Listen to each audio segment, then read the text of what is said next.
Good. Very good. Now, it's usually found in one of those little wooden boxes, but the wooden box wasn't actually found until around about the 19th century, so the cheese came first, followed by the box. Here we're going to get a hot pan, a little bit of oil and some butter, which we're going to... Ooh, there we go, just melt down. We're then going to add some onions. This is going to be for our beans. We're going to sweat the onions down so they start to caramelise slightly, bring out all that natural sugar from this pan. With this, we're going to add some bacon. A little bit of fatty bacon, so that starts to ooze out its flavour into this dish, because we're looking at haricot beans, we're looking at broad beans. Are you making British breakfast or something? Because at the moment this is just bacon and onions. This is bacon and onion now. The bacon which will have the flavour, which will ooze out to give these lovely, fresh, seasonal beans. These haricots, as they would call them in France, and basically... He's doing the accents there. He's doing the accents. You know, I thought if he does it, I will. Here we go. We've got the broad beans, which we're going to toss in this butter, onion, and of course, these are garlicky beans, so plenty of garlic in there. Lovely. Throw all that in. The garlic's been chopped, it's been pressed down, ground down with a little bit of salt to break down that surface area, to extract the majority of flavour. And in a moment, guys, you're going to get that wonderful flavour of caramelising onions with that hint of bacon, with that lovely garlic. Oh, it smells good. It smells of La France already. Look at that. Toss that around. Then, here we've got the pork.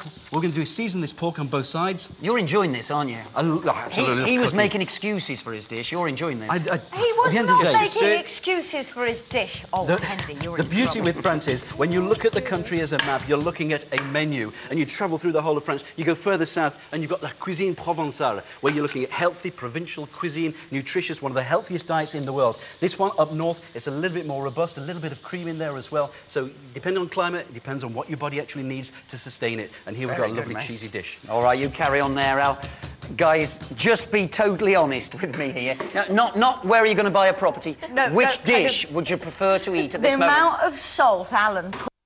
These two guys are both having to go to hospital after eating that. Yeah, very quickly, which would you prefer to eat at this moment? I think I'd actually prefer the German meal. Actually. Really? Yes! Yeah. Really? Oh, just because it's more intriguing. Well, if you come to France for your property, you may well have some famous neighbours, such as film director Roman Polanski and TV presenters Chris Tarrant and someone called Toyah Willcox. Oh, yes! Toyah Willcox. How nice, but flattery won't bring me onto your side. Now, if you took up residence in Germany, then you could be bumping supermarket trolleys with a celeb or two, such as TV pundit and ex-Wimbledon champ Boris Becker, ex-World Cup winner De Kaiser Franz Beckenbauer, or even supermodel Claudia Schiffer. Yeah, what did you notice about all those names? They're all German. Of course they're German. Yeah, but we had some British celebrities. They want to go back to the love of their soul, their home country. Well, let's call the celeb comp an honourable draw and move on to exactly what our guests are here to see, the properties. So here we go, top three properties for Diane and Helen's price band. Remember, they've got £70,000 looking in France at the moment. First up, a two-bedroom, one-bath village house in Tarbes in the Pyrenees. About £66,000 for this. It has 66 square metres of living space, a 9-square-metre kitchen with a fireplace and fitted cupboards. The house is well insulated, the roof is tiled, and electric radiators back up the heat from the fireplaces, which could come in handy. It's located 1 hour 30 minutes from Spain and the ski slopes, 20 minutes north of Tarbes, and it's close to all amenities. It looks quite nice, that. Very, very rural. I quite like the look of that. Next one, we've got a two-bedroom house also in Tarbes. This is for £74,000. Looks very similar, doesn't it? 60 square metres.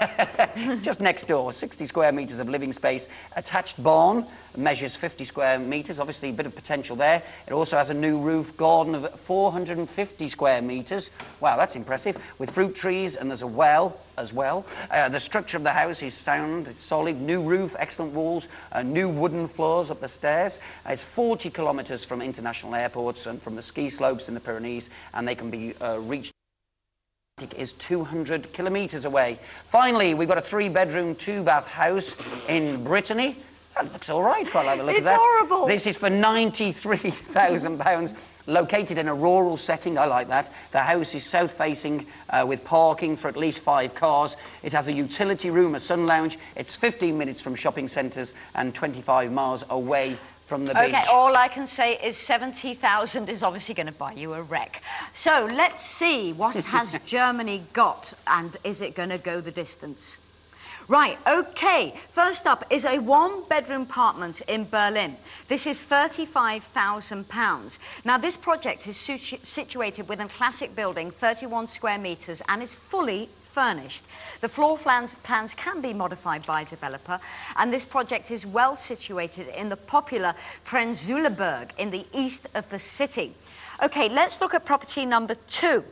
Now, this is a 4-bed detached house in Leipzig, and it's £60,000, located 20 miles south of Berlin. The overall floor area is 143 square metres, and look at that bath. You could get at least 10 people in that at a party.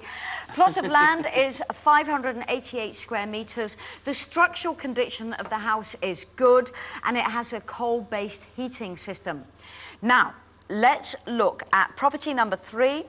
This is a 3-bed apartment in Berlin, and it's £108,000, somewhat over your budget, but it's worth showing you this. The property is located in the Grunwald Forest, which gives the feeling of being in a village, even though it's only half a mile from the city centre.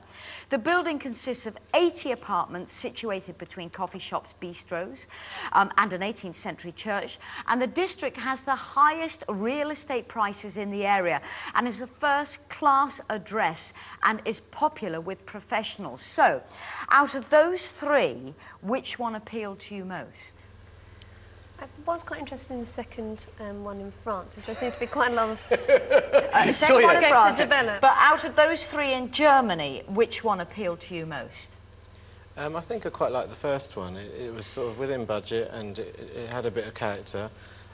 Some of Germany's architecture isn't that appealing, but something like that. That had nice. some character to it. OK, so in France, you liked which one? The second one. The possibility of developing the barn there. Yeah, I thought that was good with the barn there. Very good.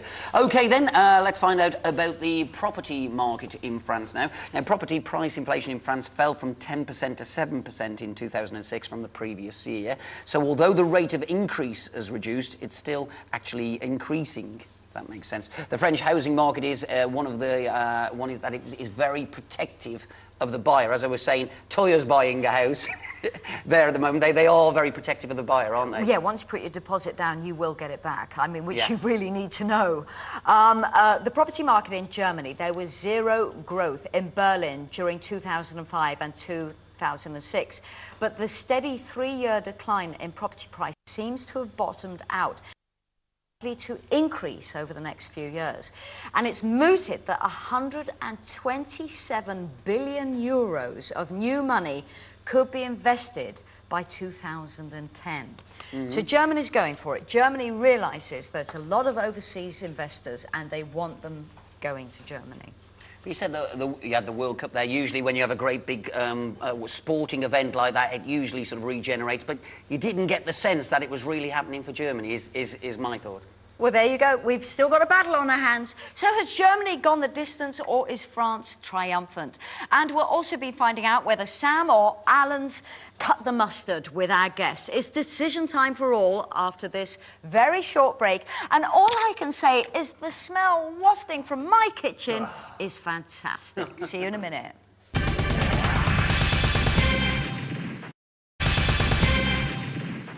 Welcome back to the final part of Head to Head. We've got Dylan and Helen, friends on the brink of a big property decision. Has the French panache persuaded them, or have they decided on Deutschland? But before the final decision, it's time to find out whether it's Sam or Alan who will be today's king of the kitchen. Oh, look at this. Well done, mate. Very good indeed. OK, then, Alan, talk us through this, mate. I think you've definitely won it on visuals, but what have we got here? At the end of the day here, we've got a classic combination of camembert, which has been reduced or melted down with some Normandy cider. Then we've sorted off some beans with some garlic, some bacon, a little bit of sage and thyme got in there, cooked them down so you get the freshness